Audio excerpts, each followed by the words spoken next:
మరొకసారి అందరికీ ప్రైజ్ లాడండి. అందరూ ఎలా ఉన్నారు? బాగున్నారని అనుకుంటున్నాను.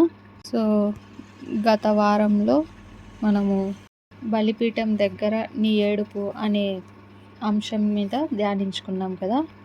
సో ఏం చెప్పుకున్నాము లాస్ట్ క్లాస్లో? ఎవరికైనా గుర్తుందా? లాస్ట్ నుంచి మనం మలాకి 2వ అధ్యాయం 10 నుంచి 16 వచనాలు. ఓకేనా? అది బలిపీఠం వద్ద నీ ఏడుపు అనే టైటిల్ పెట్టుకున్నాము. ఓకే.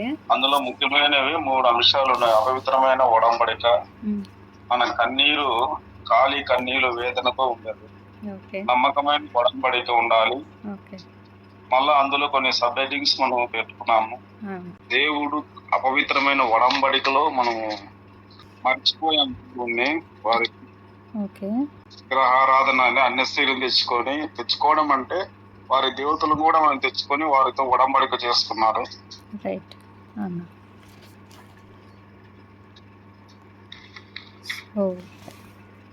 ఖాళీ కన్నీళ్లు వేదనతో వేసి మనం బలిపీఠం దగ్గర వేడుస్తున్నాం, కానీ అవి ఏ విధంగా ఉన్నాయి కన్నీళ్ళు అనే దాన్ని కూడా దాన్ని మాట్లాడి ధ్యానించుకున్నాము. మనం ఏడుస్తున్నాం కానీ, వేదన చేస్తున్నాము, ఆరాధన చేస్తున్నాము, స్తుతి చేస్తున్నాము, కానీ అది నిజంగా ఉందా లేదా అని. కన్నీళ్ళు ఉన్నాయి కానీ పశ్చాత్తాపం లేదు అనేది పశ్చాత్తాపం లేదు, యథార్థత లేదు. రైట్ అన్నా చెప్పండి. నమ్మకమైన ఒడంబడికను లాస్ట్ 3వ దానిగా మనం ధ్యానించుకున్నాము దాంట్లో కూడా. సో ఈరోజు టైటిల్ ఏంటండి? మీరందరూ జాయిన్ అయ్యారంటే ఈరోజు టైటిల్ తెలుసుకొని వచ్చి ఉంటారు కదా. ఈరోజు అంశం ఏంటి? ఆయన రాకడను సహించగలవా అనేది. సో 7వ పార్ట్గా మనము ధ్యానించుకుంటున్నాం మలాకి గ్రంథాన్ని. సో రండి, మలాకి గ్రంథము 2వ అధ్యాయము 17వ వచనమును, అలాగే 3వ అధ్యాయంలో మొదటి 3 వచనాలను మనము ఉత్తర ప్రత్యుత్తరాలుగా చదువుకుందాం. లాస్ట్ వీక్ వరకు మనము మలాకి గ్రంథము 2వ అధ్యాయము 16వ వచనం వరకు ధ్యానించుకున్నాం. ఈరోజు 2వ అధ్యాయంలో 17వ వచనం నుంచి 3వ అధ్యాయంలో 3వ వచనం వరకు మనము ఈ 4 వచనాలను ధ్యానించుకుంటున్నాం. సో నేను ఒక వచనం చదువుతాను, మీరు ఒక వచనము చదవండి. ఓకే. మీ మాటల చేత మీరు యెహోవాను ఆయాసపెట్టుచు దేని చేత ఆయనను ఆయాస పెట్టుచున్నామని మీరు అడుగుచున్నారే. దుర్మార్గులు యెహోవా దృష్టికి మంచివారు, వారి యందు ఆయన సంతోషపడును. లేక న్యాయకర్తయగు దేవుడు ఏమాయను అని చెప్పుకొనుట చేతనే మీరు ఆయనను ఆయాస పెట్టుచున్నారు. 3వ అధ్యాయం 1వ వచనం చదవండి. ఇదిగో నాకు ముందుగా మార్గం సిద్ధపరచుటకై నేను నా దూతను పంపుచున్నాను. మీరు వెతుకుచున్న ప్రభువు అనగా మీరు కోరు నిబంధన దూత అన ఆలయమునకు హఠాత్తుగా వచ్చును. ఇదిగో ఆయన వచ్చుచున్నాడు అని సైన్యములకు అధిపతి యెహోవా సెలవిచ్చుచున్నాడు. అయితే ఆయన వచ్చు దినము ఎవరు సహింపగలరు? ఆయన అగుపడగా ఎవరు ఓర్వగలరు? ఆయన కంసాలి అగ్ని వంటివాడు, చాకలివాని సబ్బు వంటివాడు. 3వ వచనం ఎవరైనా చదవండి. వెండిని శోధించి నిర్మూలం చెయ్యువాడు అట్లుగా కూర్చొని ఉండును. లేవీయులు నీతిని అనుసరించి యెహోవాకు నైవేద్యం చేయనట్లు వెండి బంగారములను నిర్మూలము చేయు రీతిని ఆయన వారిని నిర్మూలము చేయును. నిర్మలము చేయు రీతిని ఆయన వారిని నిర్మలము చేయును. ఓకే. ప్రభు సహాయం కొరకు చిన్న ప్రార్థన చేసుకుందాం.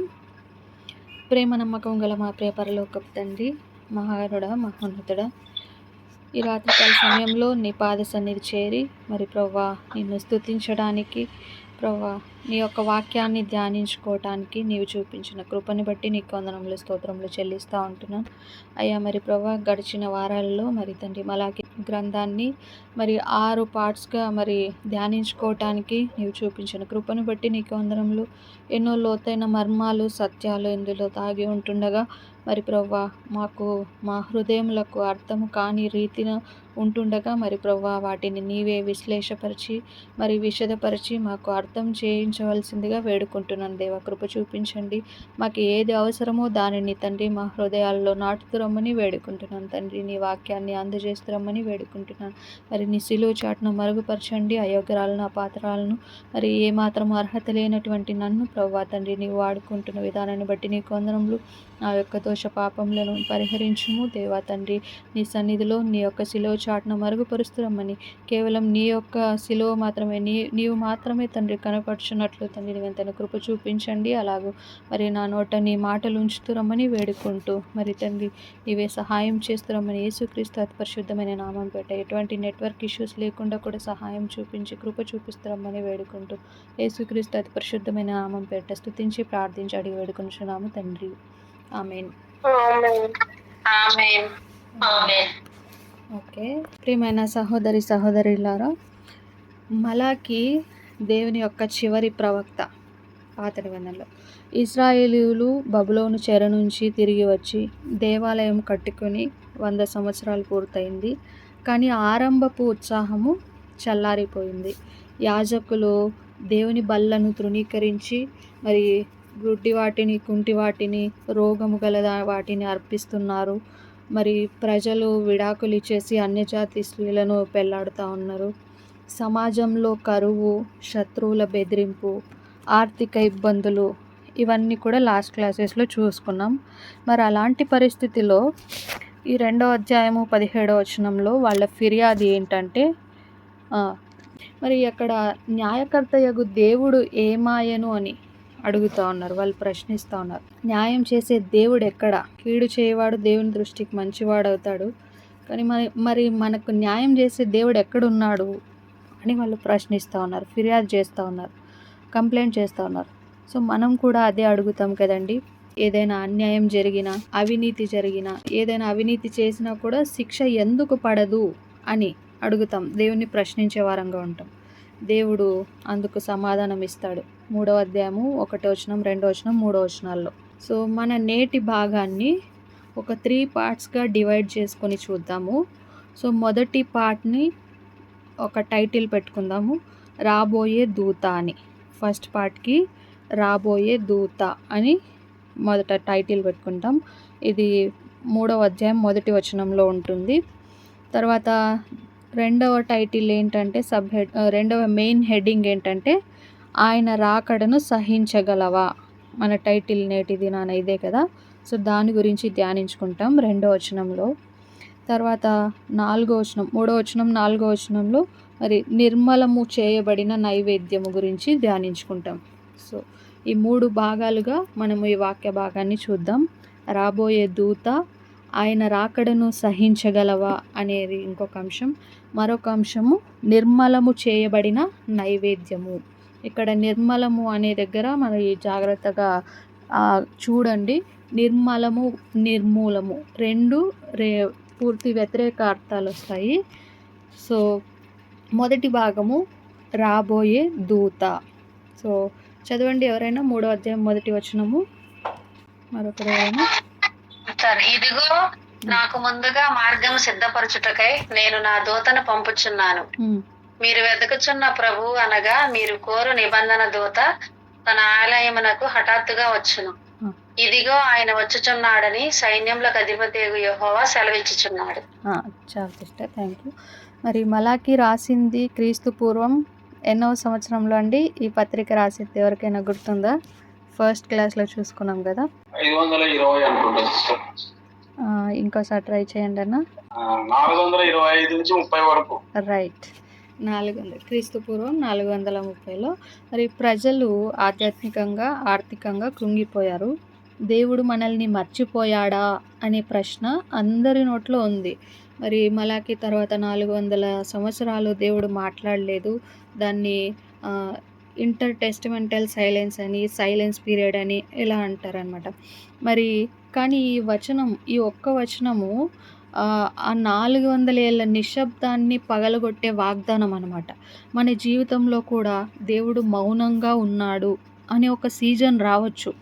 ఉద్యోగము, పెళ్ళి, స్వస్థత కోసం వీటి కోసం ప్రార్థిస్తున్న జవాబు రావటం లేదేమో గుర్తుపెట్టుకోవాలి మనం. అప్పుడు మౌనము అంటే మర్చిపోవడం కాదు, దేవుడు టైమింగ్ సెట్ చేస్తున్నాడు. 2 పేతురు 3వ అధ్యాయం 8వ వచనం చెప్తుంది, ఆయనకు 1000 దినాలు ఒక్కరోజు వంటిదంట. ఒక్క దినం 1000 దినం వలె.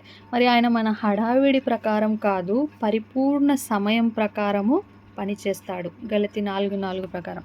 మరి 2వ వచనంలో మనకు 3 వ్యక్తులు కనిపిస్తారు. ఎవరైనా నోటీస్ చేస్తున్నారో? 2వ వచనంలో 3 కనిపిస్తారు. సో మొదటివాడు సైన్యములకు అధిపతియగు యెహోవా, వాగ్దానం చేస్తున్న తండ్రి దేవుడు. ఇదిగో నేను పంపుదును అని చెప్తున్నాడు కదా, నా దూతను పంపుచున్నానని. మరి రెండో వాడు దూత, నా దూత. ఇక్కడ చూడండి, నా దూత. ఇతడు మార్గం సిద్ధం చేసేవాడనమాట. హెబ్రూలో రాయబారి అనే మాటకు మలాక్ అంటారు, పెద్దక మలాక్. హీబ్రూలో మలాక్ అంటే రాయబారి. ఇతనే బాప్తిస్మం ఇచ్చే యోహాన్ అనమాట. ప్రభు ఇక్కడ 3వ అధ్యాయము 1వ వచనంలో నా దూత అంటున్నాడు కదా. మరి నా దూత అనే ఈ దూత ఎవరు అంటే మలాక్. మలాక్ అంటే హీబ్రూలో రాయబారి. ఈ దూత అనే అతను బాప్తిస్మం ఇచ్చే యోహాను కదా. మరి మత్తయి సువార్త 11వ అధ్యాయం 10వ వచనంలో యేసు స్వయంగా యోహాను గురించి ఈ వచనాన్ని కోట్ చేస్తాడనమాట. మరి యోహాను పని ఏంటి? ప్రజల గట్టి హృదయాలను, రాతి హృదయాలని దున్నడము, పాపం ఒప్పుకునేలా చేయడము, మెస్సియాకు ప్రజల హృదయాన్ని రెడీ చేయటం అన్నమాట, మెస్సియా వచ్చేటప్పటికి. మరి యూదులు అనుకున్నారు మెస్సియా రోమా సైన్యాన్ని కొడతాడని. యోహాను వచ్చి కాదు, ఆయన పాపాన్ని తీసివేసే గొర్రెపిల్ల, దేవుని గొర్రెపిల్ల అని చెప్తాడు. యోహాను 1వ అధ్యాయం 29వ వచనంలో కదా. మరి 3వ వ్యక్తి ఎవరు అంటే ఈ వచనంలో మీరు వెదుకుచున్న ప్రభువు, నిబంధన దూత, 1వ వచనంలో కదా. ఫస్ట్ ఏమో ఇక్కడ సైన్యములకు అధిపతి యెహోవా కనిపిస్తూ ఉన్నాడు. తర్వాత నా దూత అంటే బాప్తిస్మం ఇచ్చి యోహానుకు సాదృశ్యము. ఇంకొక వ్యక్తి ఇక్కడ కనిపిస్తున్నారు, నిబంధన దూత అనే మాట మీ బైబిల్లో ఉందండి. మీరు కోరు నిబంధన దూత అనేది 1వ వచనంలో. సో ఈ నిబంధన దూత ఎవరంటే ఇతనే యేసుక్రీస్తు. హీబ్రూలో నిబంధన దూత అంటే మలాక్ హబ్రీత్ అంటారు. మలాక్ హబ్రీత్. నోట్ చేసుకుంటున్నారా? ఓకే, మలాక్ హబ్రీత్. సో నిబంధన దూత. జస్ట్ రాయబారి అనే మాటకు మలాక్ అంటాము. నిబంధన దూత అంటే మరి హబ్రీత్, మలాక్ హబ్రీత్ అని. సాధారణ దేవదూతలకు యెహోవా అనే పేరు పెట్టరు, కానీ ఇక్కడ ఈ దూతను ప్రభువు అని పిలుస్తూ ఉన్నాడు. అంటే ఈ దూత దేవుడే, తన ఆలయానికి వచ్చును అన్నాడు. ఆలయం ఆయనదే కాబట్టి తన ఆలయంనకు హఠాత్తుగా వచ్చును అంటున్నాడు. మరి ఒకే వచనంలో 2 రాకడలు కనిపిస్తూ ఉన్నాయి. ప్రవచనంలో ఇది కామన్. ఒకే వాక్యంలో దూరంగా ఉన్న 2 సంఘటనలు చెప్పబడతాయి. మొదటి రాకడ ఏంటంటే యోహాను ద్వారా మార్గం సిద్ధం చేయటము. యెషయా 40 అధ్యాయం 3వ వచనము నెరవేరింది. యోహాను కేక వేసి చెప్పాడు, మారు మనసు పొందుడి అని చెప్పి. అతడు ప్రజల మనస్సును మెస్సియా రాక కోసము రెడీ చేశాడనమాట. మరి 2వ రాకడ, సెకండ్ కమింగ్ ఏంటిదంటే అకస్మాత్తుగా తన ఆలయమునకు వచ్చును. హీబ్రూ మాట పిత్ ఓం అంటారు, ఊహించని వేగంగా, ఎప్పుడొస్తారో తెలీదు అనేది పిత్ ఓం అంటారు. ఇది అక్షరాలా జరిగింది. యేసు 30 ఏళ్ళ వయసులో మరి పస్కాకి ఆలయంలోకి వెళ్ళి వ్యాపారులను కొరడాతో తరిమేస్తాడు కదా. ఇది యోహాను సువార్త 2వ అధ్యాయం 13 నుంచి 17 వచనాల భాగంలో చూస్తాం. మరి మలాకి 400 years ముందే చెప్పాడు మెస్సియా వచ్చి మొదట చేసే పని ఏంటంటే ఆలయాన్ని శుభ్రం చేయడం. ఎందుకంటే ఆయన ఎక్కడికి వచ్చినా కూడా ఈ శుద్ధి అనేది మొదలవుతుంది. నిర్మలులను చేయును అనే మాట ఉంది కదా 3వ వచనంలో. ఇంకో అకస్మాత్తుగా కూడా ఉంది.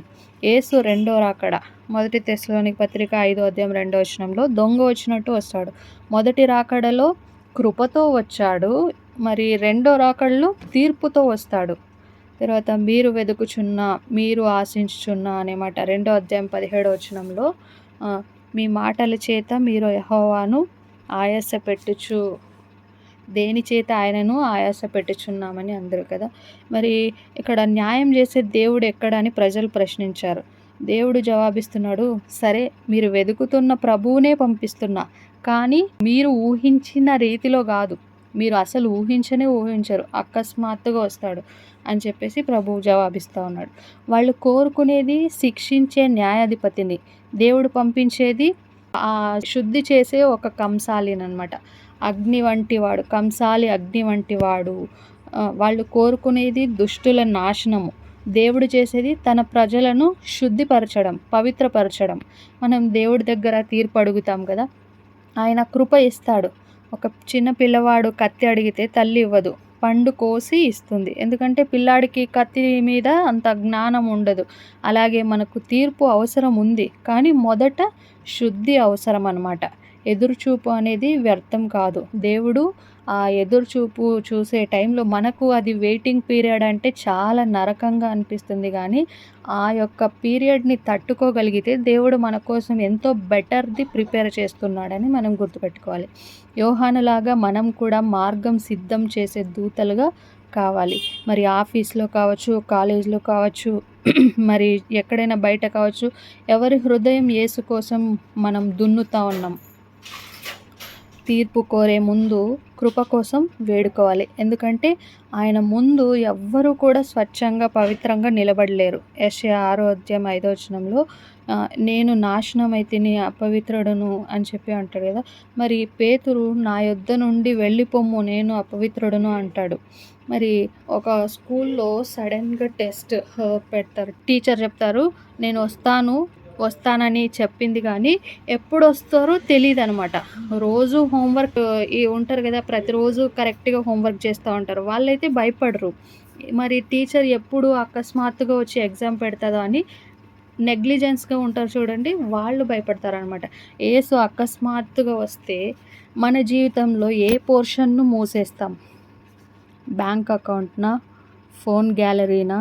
ఆయన వస్తే, ఈ క్షణమే ఆయన వస్తే మన హృదయాల్లో కావచ్చు, మన జీవితాల్లో కావచ్చు, సిగ్గుపడేది ఏదైనా ఉందా? ఉంటే ఒకసారి సరి చేసుకోవాలి ప్రభు దగ్గర. మరి రెండవ భాగము ఏంటంటే, ఆయన రాకడను సహించగలవా అనేది. 3వ అధ్యాయము 2వ వచనము చదవండి, ఎవరైనా చదవండి. అయితే ఆయన వచ్చు దినమును ఎవరు సహింపగలరు? ఆయన అగుపడగా ఎవరు ఓర్వగలరు? ఆయన కంసాలి అగ్ని వంటి వాడు, చాకలి వాని సబ్బు వంటి వాడు. ఆయన ఎలాంటి అగ్ని వంటి వాడంట? కంసాలి అగ్ని వంటి వాడు, ఇంకా చాకలి వాని సబ్బు వలె ఉన్నాడు. ఆయన వచ్చు దినమును ఎవడు సహింపగలడు, ఎవరు ఓర్వగలరు కదా. మరి దేవుడు తన రాకడను 2 ఉపమానాలతో చెప్తాడు. 2 ఒకే పని చేస్తాయి. అదేమిటంటే శుద్ధి చేస్తాయి 2. ఒకటేమో కంసాలి అగ్ని వంటి వాడు అని చెప్పి, రెండవది చాకలివాని సబ్బు వంటి వాడు అని 2 ఉపమానాల ద్వారా మనకు తెలియపరుస్తూ ఉన్నాడు. విలువ వేరు చేసే అగ్ని, కంసాలి అగ్ని ఎలాంటిదంటే, మరి పాతకాలం బంగారు కమ్మరి వారు ముడి బంగారాన్ని 1000 degrees వేడిలో కొలిమిలో కరిగించేవారు అనమాట. ఆ వేడికి మట్టి, రాయి, సీసము, ఇనుము ఇంకా ఏవైతే ఉంటాయో అన్నీ పైకి తేలొచ్చేవి. దాన్ని మస్టు అంటారు, లేదా డ్రాస్ అంటారు ఇంగ్లీష్లో. కమ్మరి దాన్ని చెంచాతో తీసేసేవాడు, మళ్ళీ కరిగించేవాడు. ఈ ప్రాసెస్ ఆగేది ఎప్పుడు అంటే, ఆ బంగారం నుంచి ఆ యొక్క కంసాలి యొక్క మొహము స్పష్టంగా కనిపించేంత వరకు ఆ ప్రాసెస్ జరుగుతూనే ఉంటుందన్నమాట. వేడి చేయటము, పైన తేలిన మస్టునంతా స్పూన్తో తీసేయటము, ఇలా రిపీట్ చేసేవాడు అనమాట. మళ్ళీ కరిగించడము, అలాగే ప్రాసెస్. అది ఎప్పుడంటే స్పష్టత, తన మొహము స్పష్టంగా కనిపించేంత వరకు, అంటే అప్పుడు శుద్ధి అయింది, పవిత్రమైంది అనేది అర్థం అనమాట బంగారం. సో దేవుడు మన జీవితంలోకి వచ్చినప్పుడు కూడా అదే చేస్తాడు. ఆయన సన్నిధి అనే అగ్నిలో మన స్వార్థము, కోపము, అబద్ధము, చేదు, గర్వము, అసూయ, ఇవన్నీ ఇలాంటివన్నీ మలినంగా పైకి తేలుతుందనమాట. అది బాధిస్తుంది, కానీ ఉద్దేశం మాత్రం నాశనం చేయడం కాదు, ఆయన స్వరూపం మనలో కనిపించేంత వరకు శుద్ధి చేయడం అనమాట ఈ ప్రాసెస్.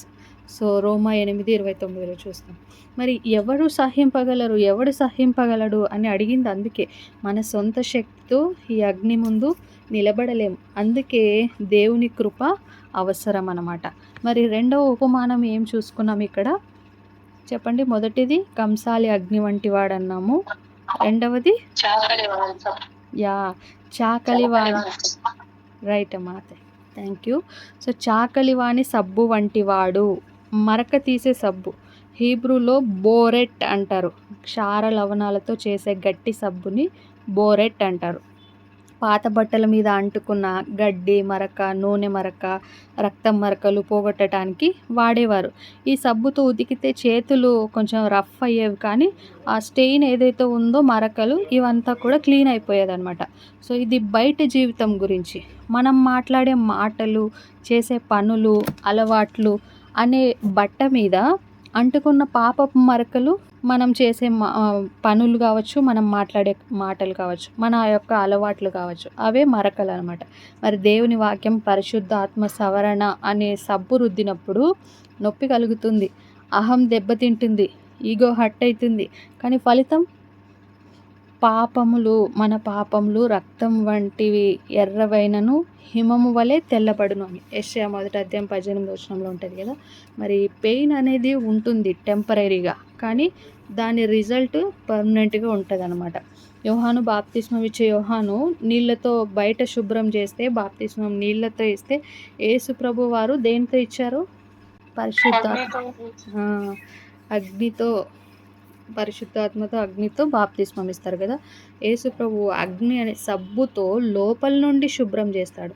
బాప్తిస్మం ఇచ్చే యోహాను నీళ్ళతో బయట మాత్రమే శుభ్రం చేస్తే, యేసు ప్రభు వారు అంతరంగంలో, హృదయం లోపల శుద్ధి చేస్తున్నాడు అనమాట. మరి 2వ అధ్యాయం 17వ వచనంలో వర్సెస్ 3వ అధ్యాయం 3వ వచనంలో ఇక్కడ 2 రకాల నీతిని చూస్తాం మనం. 2 రకాలైన నీతి. ఇది చాలా గొప్ప కాంట్రాస్ట్ అనమాట. సో 17వ వచనం మనిషి చెప్పేది నకిలీ నీతి, స్వనీతి అని చెప్పచ్చు. దుర్మార్గుడు బాగున్నారులే, అసలు న్యాయం ఎక్కడుంది అనేది వీళ్ళ ఫిర్యాదు మలాకి గ్రంథంలో. సో అయితే ఇది ప్రజల ఫిర్యాదు నీతి అనమాట.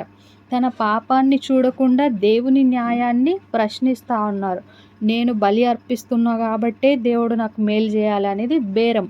పరిసయుడు అంటాడు కదా, దేవా నేను ఇతరుల వంటి వాడని కాను అని చెప్పేసి లూకా 18:11 ఉంటుంది కదా. మరి అట్లా అన్నట్టు దేవుడు ఇచ్చే శుద్ధి చేసే నీతి అంటే నిర్మలులను చేయును, నిర్మలము చేయు రీతిని అని మాట ఉంది కదా 3వ వచనంలో, మలాకి 3:3లో. సో ఆయన కూర్చుండి లేవీయులను బంగారు వెండి వలె శుద్ధి చేయును. కూర్చుని ఉండి అనే మాటను మనం బాగా గుర్తుపెట్టుకోవాలి. సో ఆయన ఈ వెండిని అగ్నిలో వేసి మలినం తీసినట్టు దేవుడు మన హృదయంలోని స్వార్థాన్ని కాల్చేస్తాడు. ఈ ప్రాసెస్సే నీతి. కూర్చుండి చేస్తాడనమాట, రంగరిస్తాడు, ఓపికగా మనల్ని మారుస్తాడు. ఉద్దేశం వెనుక ఉన్న నీతి ఏంటంటే మళ్ళీ ఆరాధన యోగ్యులుగా చేయటానికి. ఒకవేళ మనం ఎక్కడైనా తప్పిపోయి ఉంటే మనం కూడా రోజు ఈ 2 నీతుల మధ్య ఊగిసలాడుతూ ఉంటాం. ప్రార్థనకు జవాబు రాకపోతే 2వ అధ్యాయం 17వ వచనం మోడ్లోకి వెళ్ళిపోతాం. దేవుడా నువ్వు ఉన్నావా, అసలు నన్ను పట్టించుకుంటున్నావా, నన్ను నేనేమైపోతున్నావు నీకు కావట్లేదా అని చెప్పేసి దేవుడిని ప్రశ్నించే వారంగా ఉంటాం. కానీ అప్పుడు 3వ అధ్యాయం 3వ వచనాన్ని గుర్తు చేసుకోవాలి. దేవుడు మౌనంగా ఉన్నా కూడా ఆయన కూర్చుని మన పాత్రను శుద్ధి చేస్తూ ఉన్నాడు. మరి ఇక డీప్ పాయింట్ ఏంటంటే ఆయన నాశనం చేయడానికి రావట్లేదు, తీయడానికి, మనలో ఉన్న అపవిత్రతనంతా తీయటానికి వస్తున్నాడు. అగ్ని బంగారాన్ని కాల్చదండి, దాని విలువను బయటకు తెస్తుంది. సబ్బు కూడా బట్టను చింపేవేయదు, అందాన్ని తిరిగి ఇస్తుంది. అందుకే సహించగలవా అనే ప్రశ్న. మనం అగ్నిని చూసి పారిపోతాం, ఎందుకంటే ప్రాసెస్ మనల్ని బాధిస్తుంది. కానీ ఆ ప్రాసెస్ దాటితే ఫలితం చాలా విలువైనదనమాట. నశించిపోవు బంగారము, నశించిపోవు సువర్ణం అగ్ని పరీక్ష వలన శుద్ధమన్నట్లు అనేది 1 పేతురు పత్రికలు చూస్తాం కదా. మరి మన విశ్వాసము పరీక్షింపబడి యేసుక్రీస్తు ప్రత్యక్షమైనప్పుడు కీర్తి కలుగుతుందనమాట. సో నిర్మలము చేయబడిన రీతిని నిర్మలం చేయబడిన నైవేద్యం అనేది 3వ వచనంలో చూస్తాం కదా. ఇక్కడ నిర్మలము చేయు రీతిని అంటే కూర్చుని ఉండుము అనే మాట చూసుకున్నాను కదా.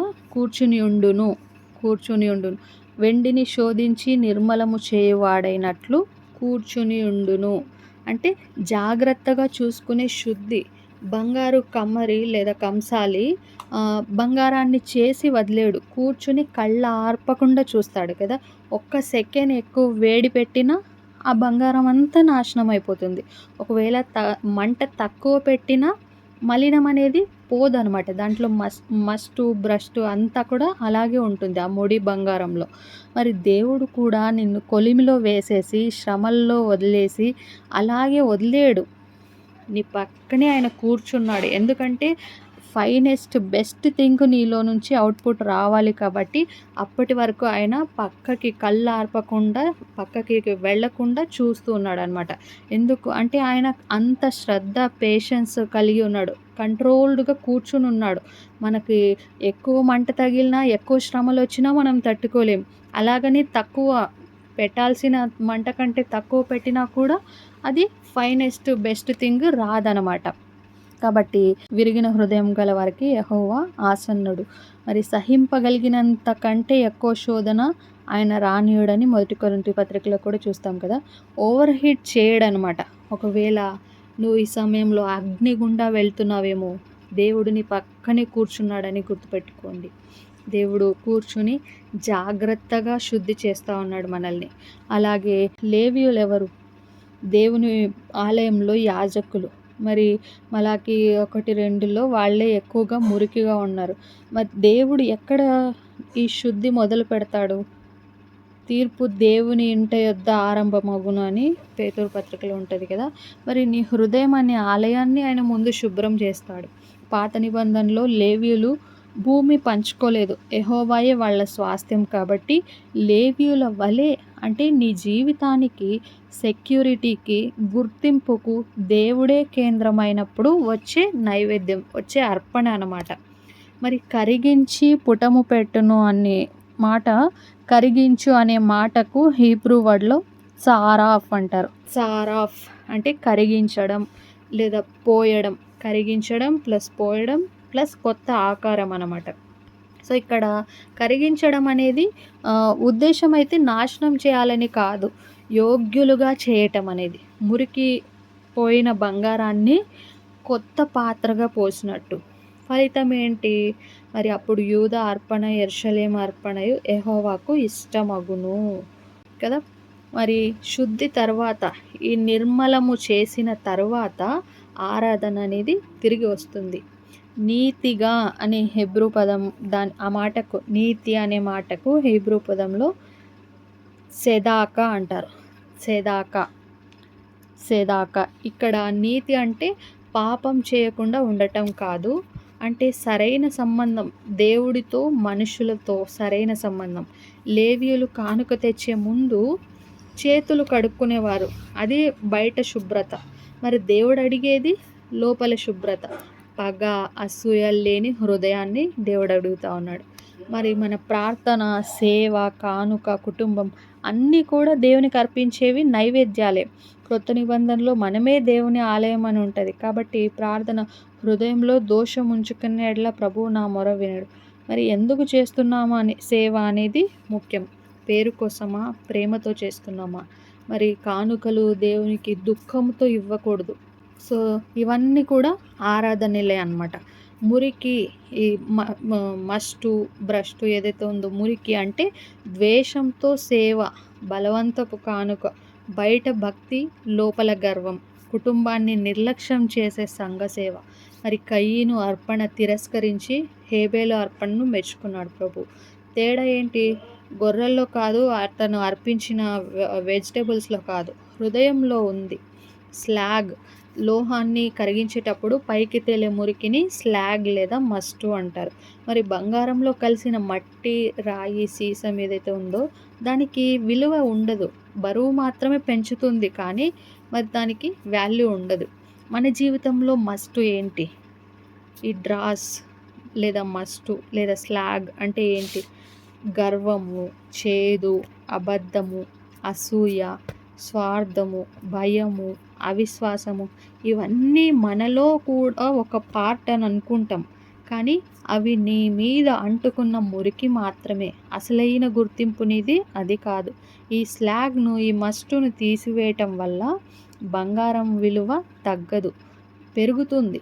నీ నుండి దేవుడు ఈ స్వార్థాన్ని కానీ ఈ యొక్క లక్షణాలని తీసేస్తే మనము తగ్గిపోము. నీలో ఉన్న క్రీస్తు స్వభావము బయటికి వస్తుందన్నమాట. మరి దేవుడు ఎక్కడ అనే ప్రశ్న ఇక్కడ మొదలవుతుంది.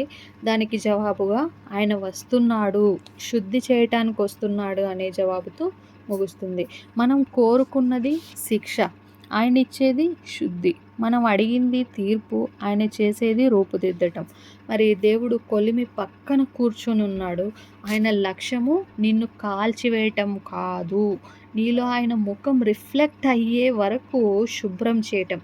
మస్ట్ పోయిన తర్వాత మిగిలేది ఆ 24 క్యారెట్స్ గోల్డ్ కదా. ఆ 24 క్యారెట్స్ గోల్డ్ ఏదైతే ఉందో అది నువ్వే అనమాట. సో ప్రాక్టికల్గా అగ్ని వేడి తగిలినప్పుడు ఇది దేవుని శుద్ధి అని మనము గుర్తుపట్టాలి, శిక్ష అనుకోకూడదు. అలాగే కమ్మరి చేతిలో, కంసాలి చేతిలో బంగారం లాగా మనము వేడికి లొంగిపోవాలి, ఆ శ్రమలకు, కష్టాలకు మనం లొంగిపోవాలి. మనమే దూకేస్తే శుద్ధి అక్కడితో స్టాప్ అయిపోతుంది, ఆగిపోతుంది. కాబట్టి సహకరించాలి కంసాలికి మనం. మరి కంసాలి మీద నమ్మకం ఉంచాలి. మన కంసాలి ఎవరు అంటే ప్రభువైన యేసుక్రీస్తుల వారే. మరి ఆయనకు తెలుసు ఎంత వేడి పెట్టాలో, ఎప్పుడు తీయాలో అనేది. ఆయన నన్ను పరీక్షించిన తర్వాత నేను బంగారం వలె అవుతానని యోబు గ్రంథంలో 23వ అధ్యాయంలో ఉంటుంది. మరి ఆయన రాకడను సహించే శక్తి మనకు లేదు, కానీ ఆయన కృప మనల్ని నిలబెడుతుంది. ఈరోజు మనల్ని ఈ సబ్బుతో, అగ్నితో కరగబెట్టు ప్రవ్వా అని చెప్పి, నీకు ఇష్టమైన అర్పణగా, నీకు ఇష్టమైన నైవేద్యంగా మార్చు ప్రవ్వా అని మనము ప్రార్థించుకోవాలి. మరి దేవుడు ఎందుకు జోక్యం చేసుకోవటం లేదు అంటే, ఇంకా చూస్తే మనము ఇక్కడ 3 భాగాలుగా చెప్పుకున్నాం కదా. 3 భాగాలుగా ఏం భాగాలు చెప్పుకున్నామండి? ఆయన రాకడను నిర్మలము చేయబడిన నైవేద్యముగా. అవును. సో ఆయన కంసాలి అగ్ని వంటి వాడని, చాకలి వాణి సబ్బు వంటి వాడని, వెండిని శోధించినట్లు నిర్మలం చేయ కదా. ఇంకా కూర్చొని ఉంటాడు అనే మాట అంటే ఆయన మనల్ని, మన కష్టాలు వచ్చినా కూడా మనల్ని వదిలేసి వెళ్ళిపోడు, మన పక్కనే ఉంటాడు అనేది మనము గమనించాలి. మరి ఎవడు సహింపగలడు అనేది 3వ అధ్యాయం 3వ వచనంలో ఎవడు సహింపగలడు 2వ వచనంలో ఉంది కదా అది. అయితే ఆయన వచ్చు దినమును ఎవరు సహింపగలరు. దేవుడు ప్రశ్న వేసి జవాబు మనకు వదిలేయడు అనమాట.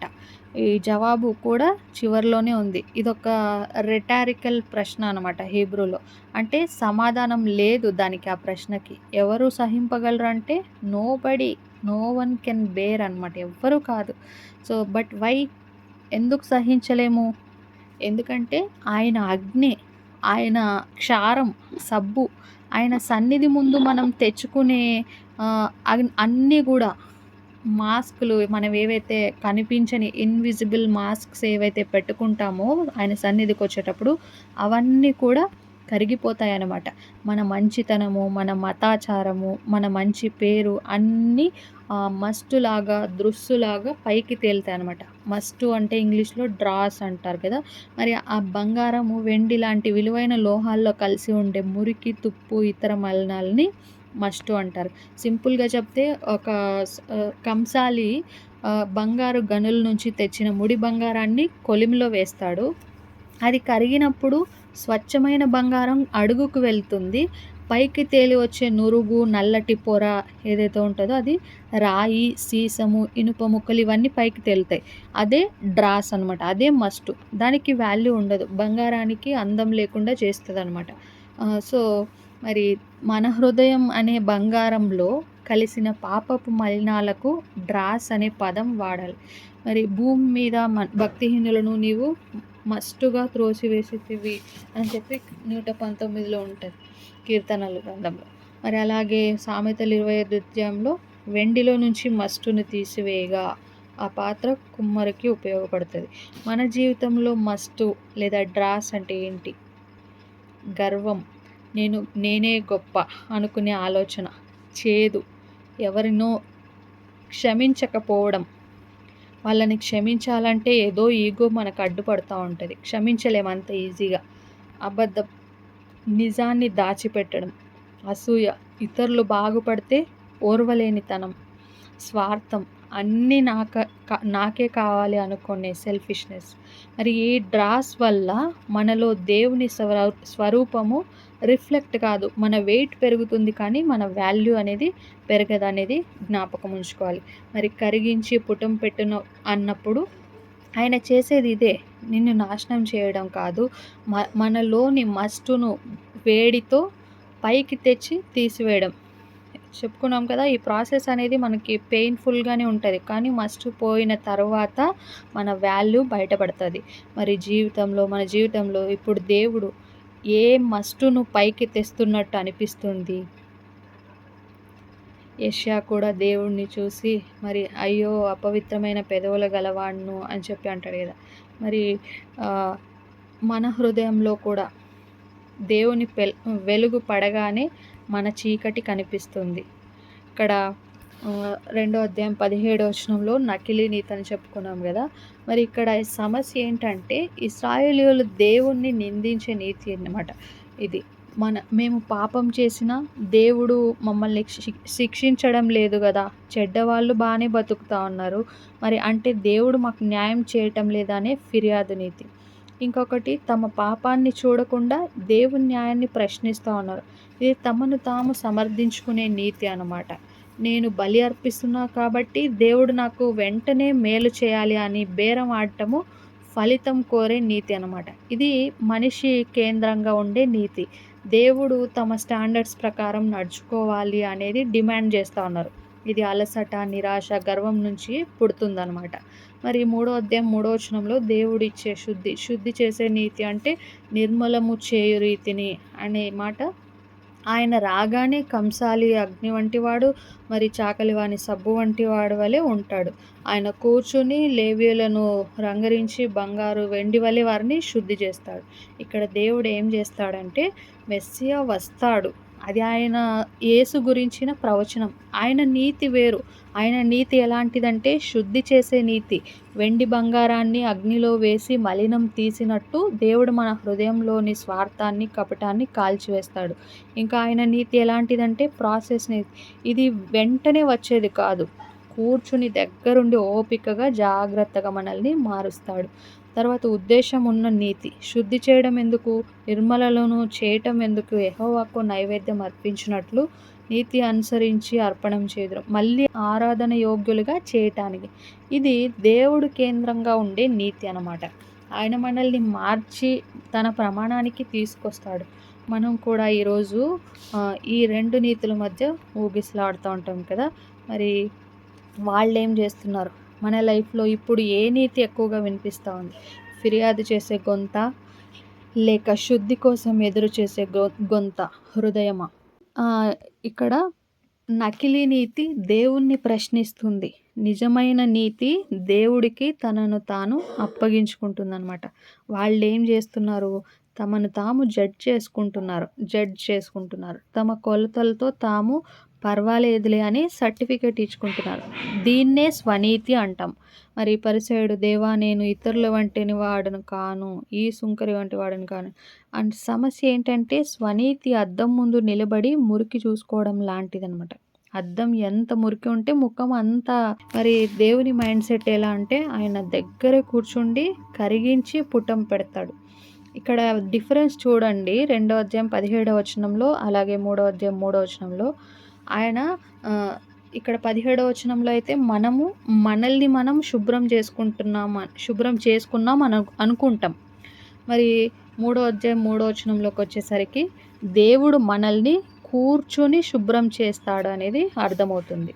మరి పైన మరకలు కడుక్కుంటాము 17వ వచనంలో, కానీ 3వ అధ్యాయం 3వ వచనంలో ఆయన కొలిమిలో వేసి లోపలి మలినాన్ని తీస్తాడనమాట.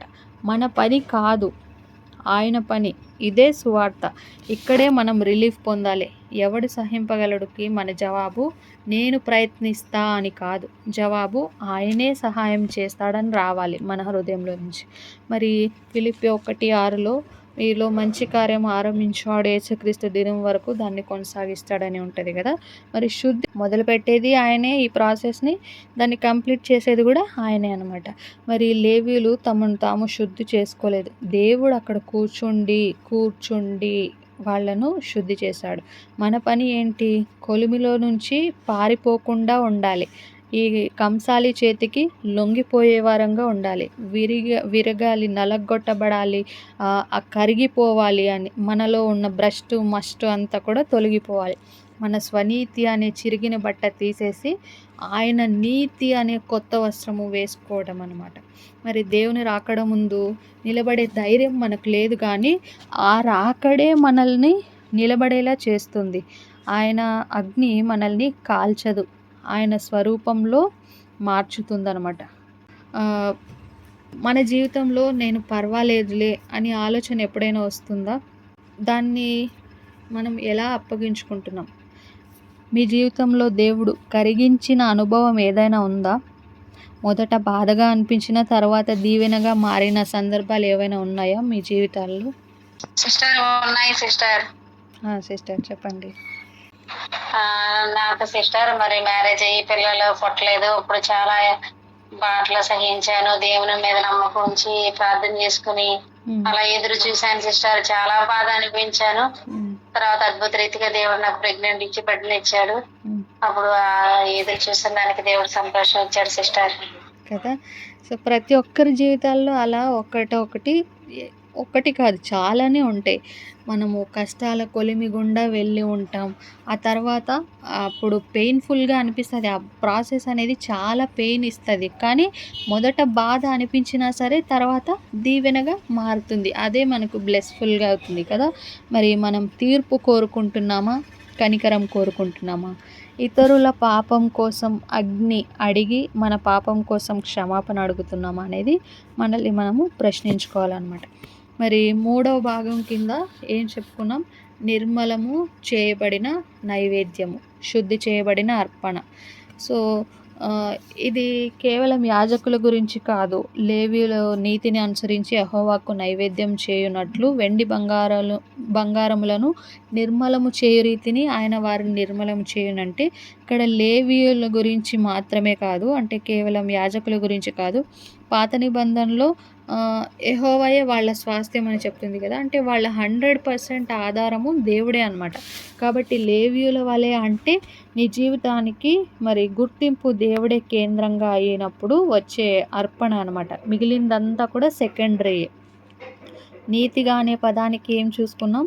సెదాక అంటే ఇక్కడ నీతి అంటే కేవలం పాపం చేయకుండా ఉండటమే కాదు, సరైన సంబంధం కలిగి ఉండాలి. అది మనుషులతో అయినా సరే, దేవుడితో అయినా సరే సరైన సంబంధం కలిగి ఉండేలా ఉండాలి అనేది మనం. లేవీయులు కానుక తెచ్చే ముందు తమ చేతులు బట్టలు కడుక్కుంటారు కదా, అది బయట బాహ్య శుభ్రతకు గుర్తు.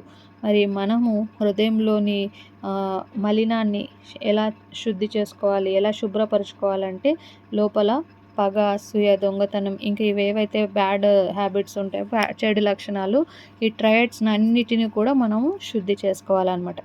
దేవుడు కూడా అంతే. మరి మనల్ని శుద్ధి చేసి మన హృదయం నుంచి ఆయన ప్రతిబింబం కనిపించే వరకు కూడా మనల్ని వదలడు. అప్పుడే మనం తెచ్చే అర్పణ లేదా నైవేద్యం ఆయనకు ఇష్టమైనది అవుతుంది. మరి దేవుడు మన హృదయాల్లో, మన జీవితాల్లో ఇప్పుడు దేవుడు ఏ మురికి తీసేయాలని ప్రయత్నిస్తున్నట్టు మనకు అనిపిస్తుంది? నిర్మలముగా ఎందుకు చేయాలి? వెండిని నిర్మలం చేసే కంసాలి అగ్ని వంటి వాడు కదా దేవుడు. మరి మనల్ని ఎందుకు నిర్మలంగా చేయాలి? ఆయన ఉద్దేశము రెస్టోరేషన్ అన్నమాట, పునరుద్ధరణ. శిక్ష కాదు, మనకి శిక్షించాలని కాదు, పునరుద్ధరించాలని.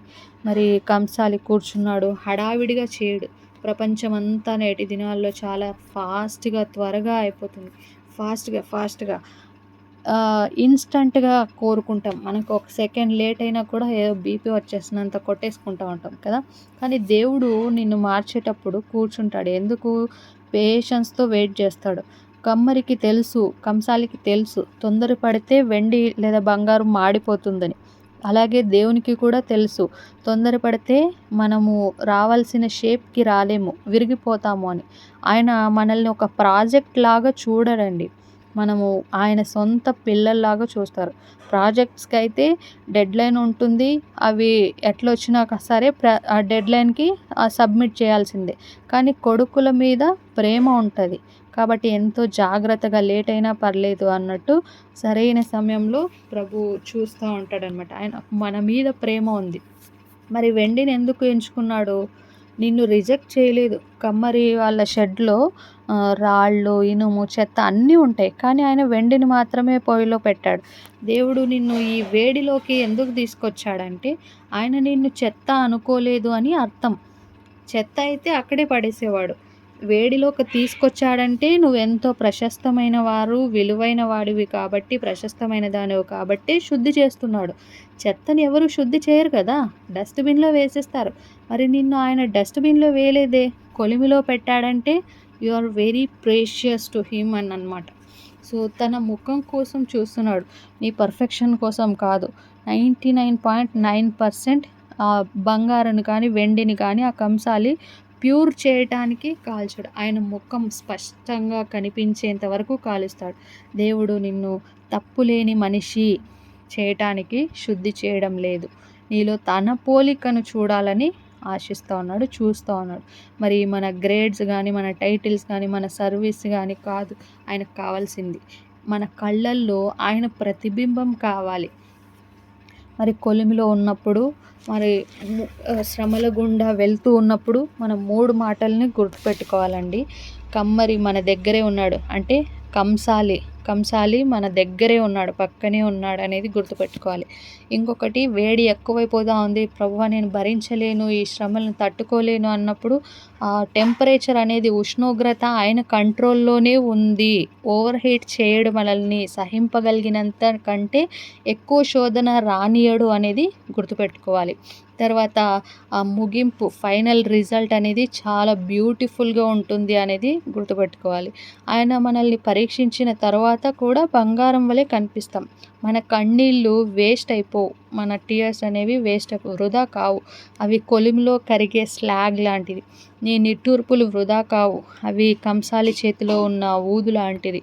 మరి స్లాగ్ అంటే ఎలా చెప్పాలి, ఏమంటారండి? స్లాగ్ అంటే లోహాన్ని కరిగించేటప్పుడు పైకి తేలే మురికి కదా. సో ఆత్మీయ కోణంలో చెప్పాలంటే దేవుడు నిన్ను శుద్ధి చేసేటప్పుడు స్లాగ్ అంటే స్వార్థము, నాకేం వస్తుంది అనే ఆలోచన, ఇవన్నీ కూడా తీసివేస్తాడు. మనలో ఉన్న మన మీద అంటుకున్న మురికి మాత్రమే, అది నిజానికి అసలైన గుర్తింపు కాదు. కాబట్టి స్లాగ్ను తీసివేయటం వల్ల మనలో ఉన్న క్రీస్తు స్వభావము బయటికి వస్తుంది. దానివల్ల మన వాల్యూ ఏం తగ్గిపోదు. వీళ్ళు శ్రమల గుండా వెళ్తున్నారంటే ఒక్కొక్క స్టెప్పు దేవునికి దగ్గర అవుతున్నారనేది గుర్తుపెట్టుకోవాలి. ఎంత శ్రమలు వస్తే అన్ని డిగ్రీలు వచ్చినట్టు మనకు, అంతగా మనల్ని దేవుడు పరిశోధిస్తున్నాడు, శోధిస్తున్నాడు, రిఫైన్ చేస్తున్నాడు అన్నమాట. సో దేవుడు మనల్ని నాశనం చేయటానికి అగ్ని వంటి కొలిమిలో వేయట్లేదు, కాల్చటం లేదు అనేది గుర్తుపెట్టుకోండి. నిన్ను ఆశీర్వదించటానికే మెరుగుపరుస్తూ ఉన్నాడు. మరి ఈరోజు మనం ఏ స్టేజ్లో ఉన్నాం? కొలిమిలో పడ్డామా, కరుగుతున్నామా, లేక ఆల్రెడీ ఇవన్నీ స్టేజ్ దాటేసి దేవుని ముఖం, కంసాలి ముఖము స్పష్టంగా కనిపించేంత ప్యూర్ అయిపోయామా? ఏ స్టేజ్లో ఉన్నామో మనల్ని మనము రెక్టిఫై చేసుకోవాలన్నమాట. అలాగే ఇక్కడ యూదా అర్పణ, యెరూషలేము అర్పణ యెహోవాకి ఇష్టమవుతుంది అనేది కదా కీలక మాట, అప్పుడు అనేది. సో అప్పుడు మునుపటి దినముల్లో ఉండినట్లు 4వ వచనంలో ఉంటుంది, అది నెక్స్ట్ వీక్ ఇంకా డీటెయిల్గా చూసుకుందాం. ఇక్కడ అప్పుడు అంటే ముందు శుద్ధి, తర్వాత అర్పణ ఆమోదం. ఆ రోజుల్లో ఇశ్రాయేలీయులు అర్పణలు తెచ్చేవారు, కానీ మోసంతో, అశ్రద్ధతో తెచ్చేవారు అనమాట. మరి మొదటి అధ్యాయంలో చూసుకున్నాం కదా 8వ వచనంలో, నాకు అది ఇష్టం లేదు, కుంటి గొర్రెలు తెచ్చారు, దొంగిలించిన ధాన్యం తెచ్చారు, మోసంతో తెచ్చారు, అశ్రద్ధతో తెచ్చారు, ఇవన్నీ కదా, అవి నాకు ఇష్టం లేదని ప్రభు డైరెక్ట్గానే చెప్పేశాడు. మరి కాబట్టి ముందు హృదయం సరిచేస్తే చిన్న అర్పణ అయినా సరే ఆయనకు ఇష్టమైన అఘ్రాణ సువాసన వలె అవుతుందన్నమాట. మరి మన ప్రార్థన, మన సేవ, మన కానుక, మన కుటుంబం ఏ విధంగా ఉన్నాయి అన్నీ కూడా నైవేద్యాలే. మరి వీటన్నిటిని దేవునికి ఏ విధంగా అర్పిస్తూ ఉన్నాం. మురికితో అర్పిస్తే దేవునికి ఇష్టం ఉండదు. ఆయన కేవలం మన హృదయాన్ని చూస్తాడు. మరి సమూయేలు మొదటి గ్రంథంలో ఉంటుంది కదా, మొదటి గ్రంథము సమూయేలు మొదటి గ్రంథము 16వ అధ్యాయంలో 7వ వచనంలో మరి మనుషులు పై రూపాన్నే లక్ష్య పెడతారు కానీ దేవుడు హృదయం చూస్తాడు. మురికి అంటే ద్వేషం పెట్టుకుని సేవ చేయటం కాదు, బలవంతంగా కానుకివ్వటం కాదు, బయటకు వచ్చి లోపల బయటకు మన డివోషన్ అంటే భక్తిలాగా ఉంటాం కదా, కానీ లోపల ఈగో, గర్వం అనేవి అలానే ఉంటాయి. అలా కాదు. కుటుంబాన్ని నిర్లక్ష్యం చేసి సంఘంలో సేవ చేయటం కాదు. దేవుడు అర్పణ పరిమాణం చూడడు, అర్పించే వ్యక్తి యొక్క పరిస్థితిని చూస్తాడు. కయ్యను అర్పించాడు అర్పణను, దాన్ని తిరస్కరించి హేబేల్ అర్పణను మెచ్చుకున్నాడు. తేడా అక్కడ గొర్రెలో కాదు, హృదయంలో ఉంది. మనం అర్పించే మనస్తత్వంలో ఉంది. మరి దేవుడు నీ నుంచి పర్ఫెక్షన్ని కోరుకోవట్లేదు, పర్ఫెక్ట్ నైవేద్యాన్ని కోరుకోవటం లేదు, శుద్ధమైన హృదయాన్ని కోరుకుంటున్నాడు. ఆయన స్వయంగా శుద్ధి చేస్తాడు. మనం చేయాల్సిందల్లా ఒక్కటే, ఆయనకు సరెండర్ అయిపోయి ప్రవ్వా నాలో ఏ మురికి అయినా ఉంటే దాన్ని కడిగేయి ప్రవ్వా అని అడగటం మాత్రమే. మరి మన జీవితంలో ఇప్పుడు దేవుడు ఏ భాగాన్ని శుద్ధి చేయాలని మనకు అనిపిస్తూ ఉంది? ప్రార్థనలో, సేవలో, లేక కుటుంబంలో ఏ విషయంలో ఏ భాగాన్ని దేవుడు నన్ను ఇప్పుడు శుద్ధి చేయాలి అని అనిపిస్తుందో దాని గురించి ప్రభువుతో మరి ధ్యానించుకోండి, రెక్టిఫై చేసుకోండి, ఎగ్జామిన్ చేసుకోండి.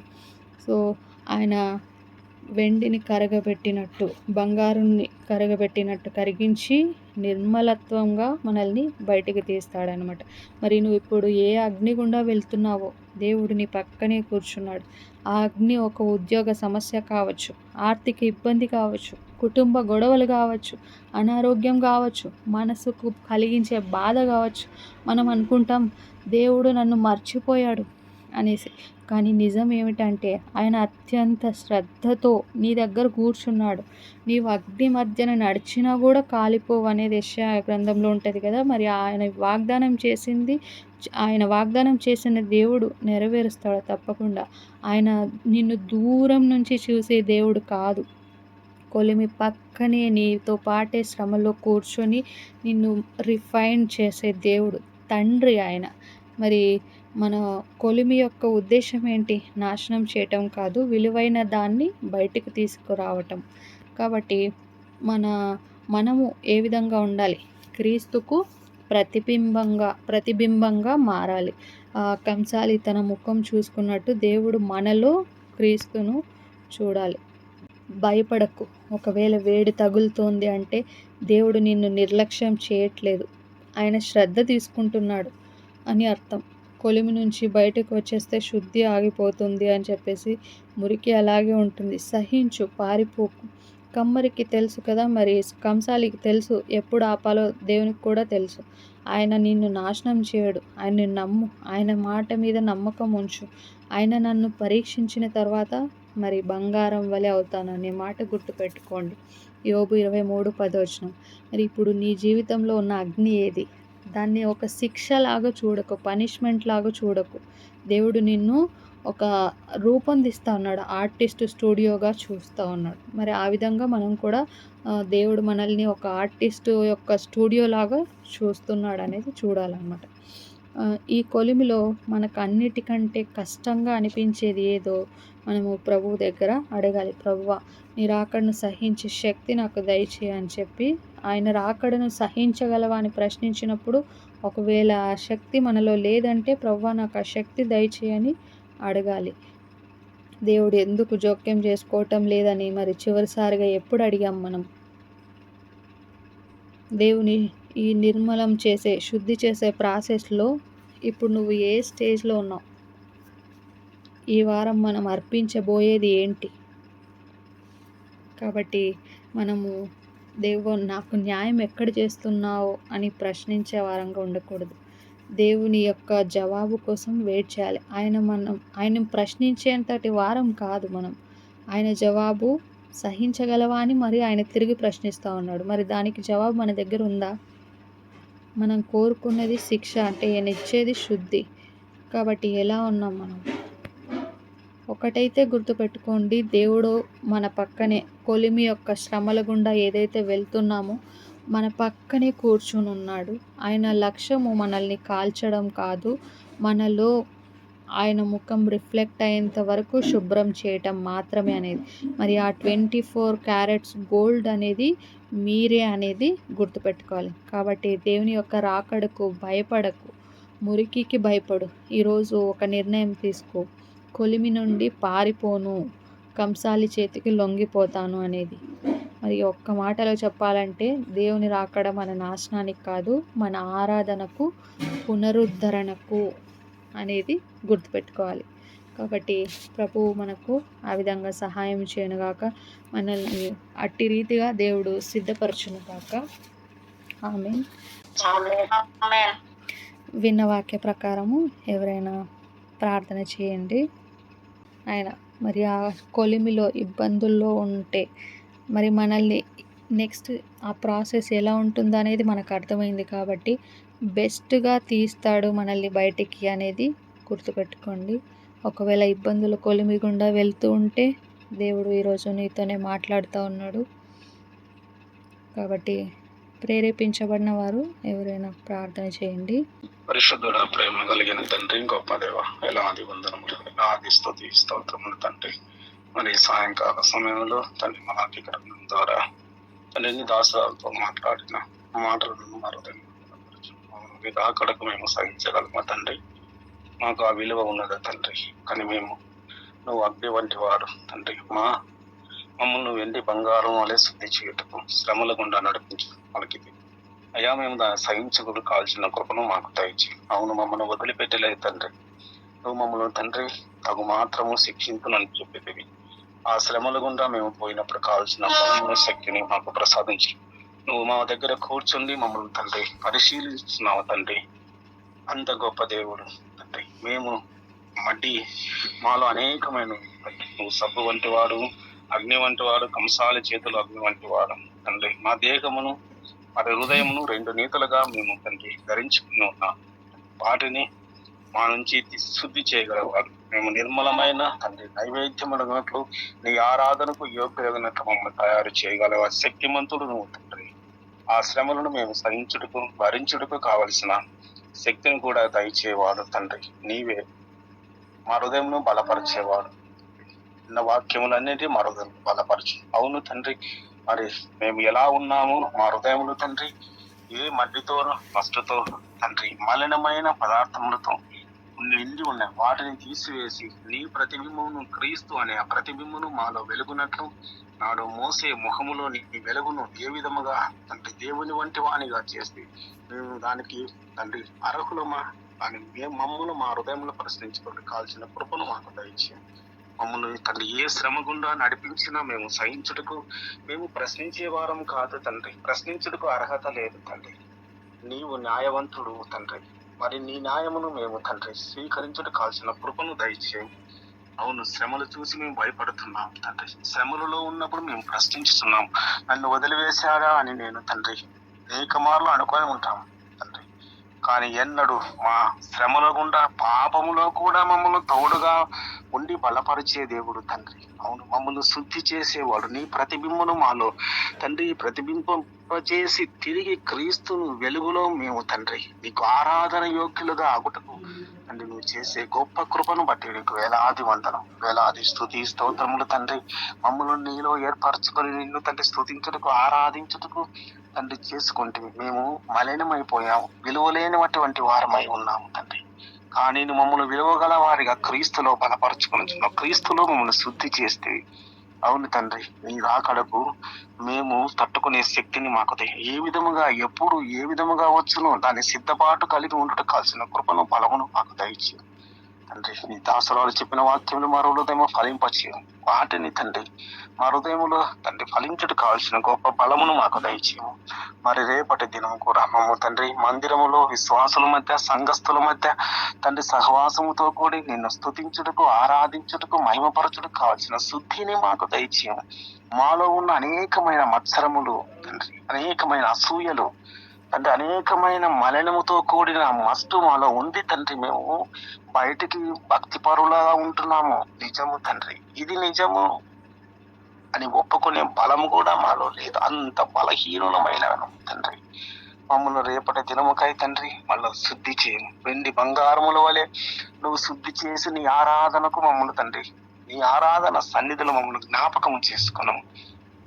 నీవే తోడుండి నడిపించము తండ్రి. మరి ఈ రేయల్లా కూడా మమ్మల్ని చేతికి అప్పగించుకునిచున్నాం. నీ చిత్తముతో బలపరచము తండ్రి. నీ చిత్తము ప్రకారము మమ్మల్ని జ్ఞాపకము చేసుకును సహాయపడమని తండ్రి యేసయ్య నామములో అడిగి వేడుకొనుచున్నాము తండ్రి. ఆమేన్. ఆమేన్. ఆమేన్. ఆమేన్. ఆమేన్. థ్యాంక్ యూ అన్న. అందరికీ ప్రైజ్ లాడండి. Thank you for joining.